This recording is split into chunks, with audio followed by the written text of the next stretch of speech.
You can't tickle yourself. Try it right now. Go ahead. Run your fingers along your ribs. Nothing. But let someone else do it, and you'll jerk away laughing. Why? You've experienced this your entire life. You just accepted it. Your brain knows it's coming, so it doesn't react. That's the easy answer. But that's not an answer. That's just repeating words. When you really ask why, you discover something so strange it reveals how your brain constructs reality itself. Feynman loved questions like this. Questions where the answer shows you've been living inside a prediction machine your whole life. And once you understand it, you'll never trust what you think you're feeling again. Let's start with something simple, something everyone knows. Touch your arm. You feel it. Pressure. Warmth. Texture. That feeling seems direct, immediate, real.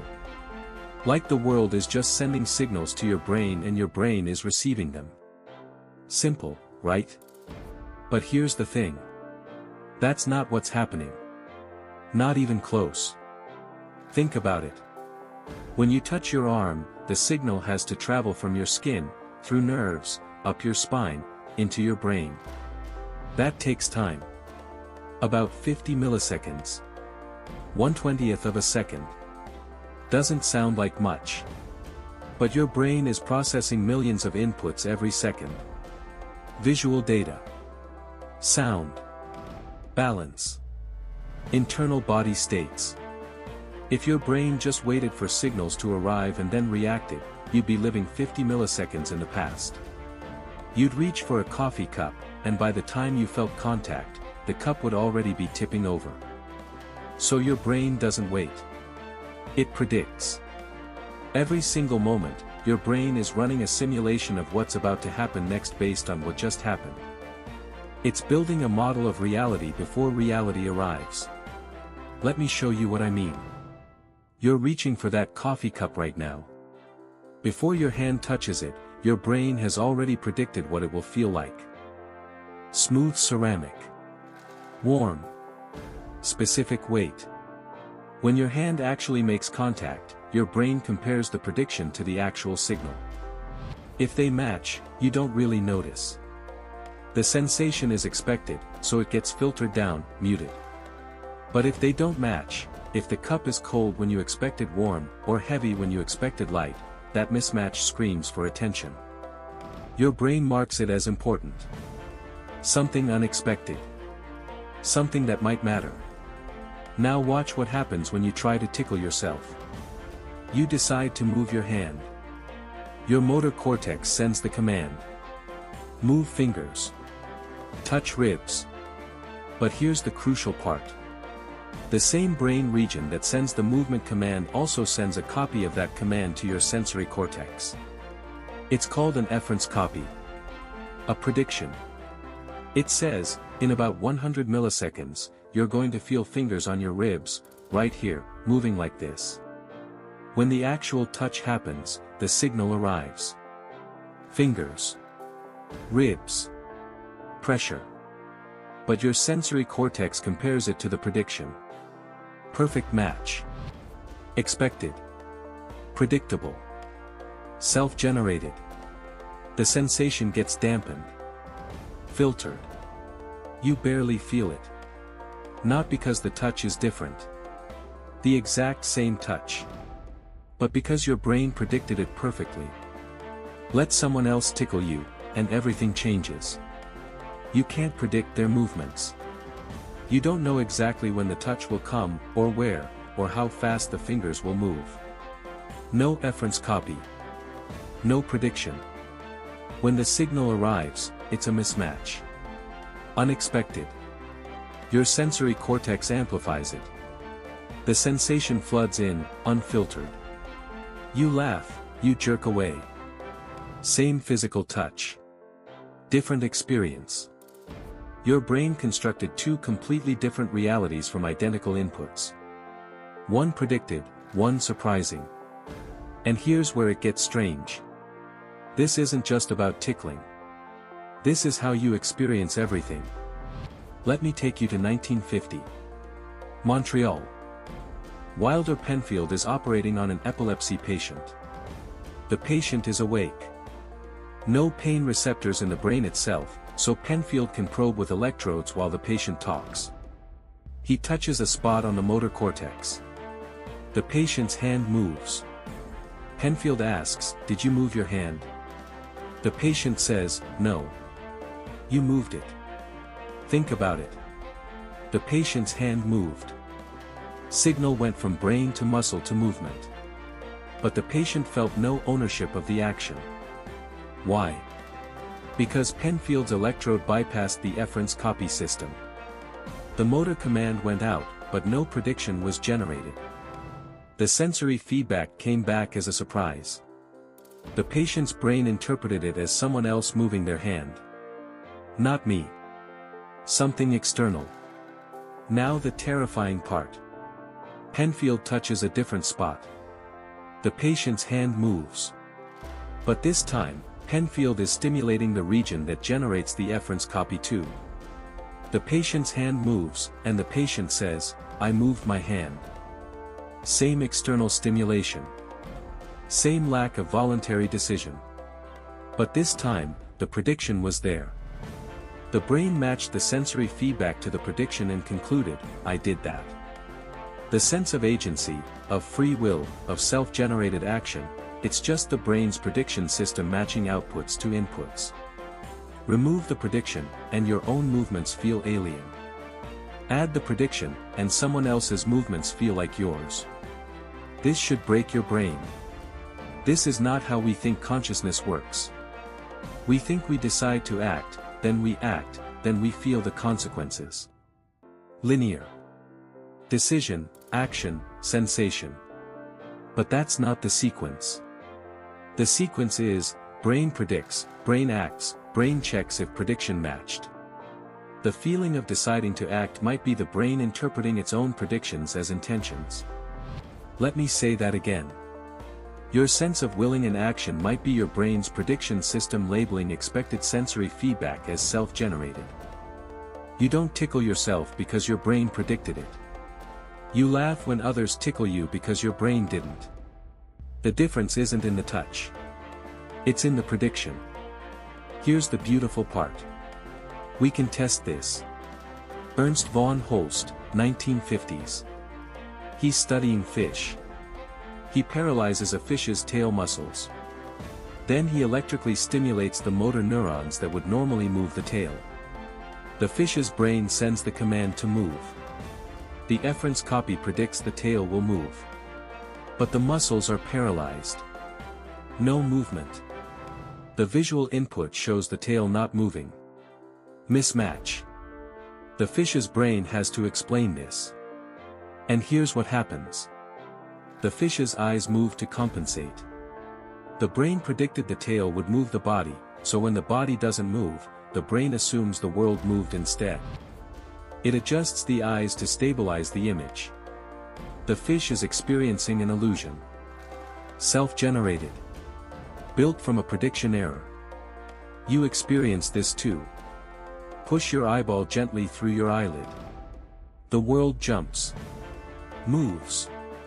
But move your eyes normally, and the world stays still, even though the image on your retina is sliding around wildly. Why?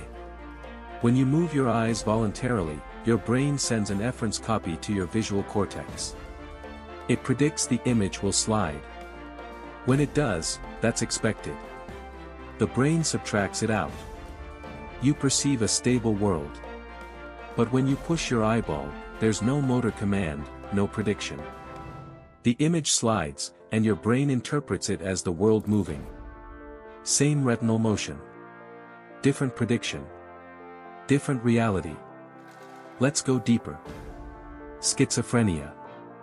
Patients with schizophrenia often report that external forces are controlling their movements or inserting thoughts into their minds. They'll say, "I didn't think that. Someone put it in my head." Or, "I didn't move my arm. They made me do it." For decades, psychiatrists treated this as a delusion, a break from reality. But here's what's actually happening. Their efference copy system is broken. When they think a thought, the prediction doesn't match the experience. The thought feels alien. When they move, the prediction doesn't match the sensation. The movement feels externally imposed. They're not delusional about external control. They're accurately reporting what it feels like when your prediction system fails. The neural mechanism that creates your sense of self, of agency, of, I did that, it's the same mechanism that stops you from tickling yourself. And when it breaks, you lose ownership of your own mind. Now watch what happens when we measure this. fMRI studies, 2000s. Subjects lie in a scanner. Sometimes they move a joystick themselves. Sometimes a robot moves the joystick and their hand with it. The physical sensation is identical. But the brain activity is completely different. When they move it themselves, the sensory cortex shows reduced activation. Dampened. Predicted. When the robot moves it, sensory cortex lights up. Unexpected. Amplified. The same touch. Different prediction. Different neural reality. We can see the prediction system in action. It's not theoretical. It's measured. And here's where Feynman comes in. Feynman loved this kind of problem. The question that seems simple but reveals something fundamental. He'd ask his students, why do you see afterimages when you look at a bright light then look away? Most would say, the photoreceptors are tired. Fine. But that's not an explanation. That's just labeling. Feynman would push. What does tired mean? What's actually happening in the cell? He'd make them build the mechanism from atoms up. And what you'd discover is that the photoreceptor isn't just passively receiving light. It's constantly adjusting its sensitivity based on predictions about what light level to expect. The afterimage isn't just fatigue. It's a prediction error. Your brain predicted a certain light level, the actual input doesn't match, and you see the ghost of the mismatch. Think about pain. You stub your toe. Hurts. But soldiers in battle sometimes don't notice catastrophic injuries until the fight is over. Why? Prediction. In battle, the brain predicts danger. It filters sensory input through that prediction. External threats matter. Internal pain doesn't match the prediction of what's important, so it gets dampened. When the battle ends, the prediction shifts. No external threat. Internal state becomes important. The pain floods in. Same injury. Different prediction. Different experience. Your brain doesn't just receive pain signals. It constructs pain based on predictions about what matters right now. Let me show you how precise this is. There's a disorder called alien hand syndrome. Usually caused by damage to the corpus callosum or certain frontal lobe regions. The patient's hand moves. Grabs things. Unbuttons their shirt while they're trying to button it. The patient will say, my hand is doing this. I'm not doing this. They can see it's their hand. They can feel it moving. But it doesn't feel self-generated. Why? The motor command is happening, some part of their brain is sending it, but it's not connected to the efference copy system. The prediction doesn't exist. Without the prediction, the action feels alien. The patient is experiencing what happens when you separate motor output from motor prediction. The hand is theirs, but the agency isn't. And here's the answer that's going to frustrate you. You don't directly experience reality. You experience your brain's prediction of reality, updated by sensory mismatches. Every sight, sound, touch, smell, taste, it's a controlled hallucination. Your brain's best guess about what's out there, constrained by incoming data. When the data matches the prediction, you experience it as reality. When it doesn't match, you experience surprise, novelty, importance. The tickle that you can't self-generate isn't about the physical touch. It's about prediction error. Your brain can't surprise itself. It knows what it's about to do. So self-generated sensations get filtered as unimportant. Other generated sensations can't be predicted. They come through unfiltered, amplified, real. Let's bring this all together. Why can't you tickle yourself? Because your brain is not a passive receiver. It's a prediction machine. Every action you take, your brain predicts the sensory consequences before they happen. When you touch yourself, the prediction matches the sensation. Expected. Dampened. Filtered.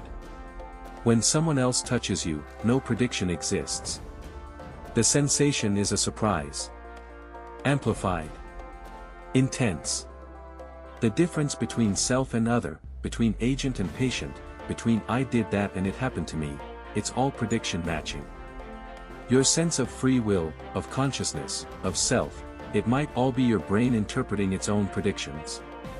And here's the beautiful part. This isn't just theoretical. We've tested this over and over. Patients with schizophrenia show reduced efference copy function. You can measure it with specific tasks. People who can't predict their own sensory consequences. Alien hand syndrome patients show it neurologically. Penfield's experiments showed it directly. fMRI studies show the dampening in sensory cortex when actions are self-generated. It's not speculation. It's measured. The prediction system is real. It's localized. It's quantifiable. So let's bring this all together. Why can't you tickle yourself? Because your brain constructs reality from predictions, not just from sensory input. It predicts what self-generated actions will feel like, and it dampens those sensations to filter out the expected and amplify the surprising. When someone else tickles you, the sensory input can't be predicted.